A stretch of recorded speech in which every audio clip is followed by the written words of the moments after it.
بسم الله الرحمن الرحیم. سلام، روز همه شما عزیزان بخیر.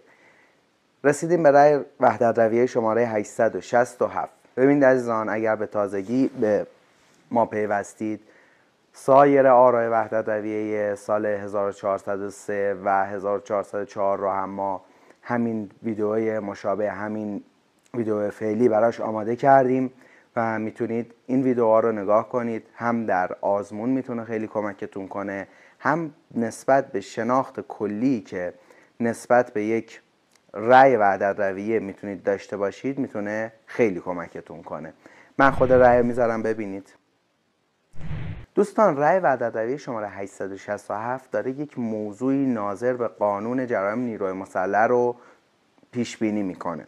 اختلاف نظر بود که وقتی که ما حسب شرایط مقرر میایم یک نیروی متخصصی تربیت میکنیم و به این نیروی متخصص سلاح میدیم، اگر در حین مأموریت به صورت سهوی یک شلیک توسط ایشون انجام بشه، این با توجه به آموزش‌های اولیه جرم هست یا نه ایشون هم مثل الباقی افراد فقط قواعد زمان نسبت بهش حاکم میشه.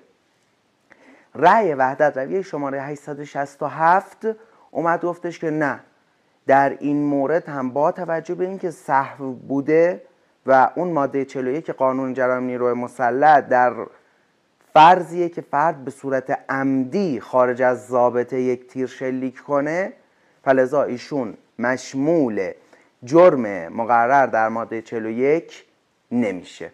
من یک نمونه تست هم براتون میذارم ببینید.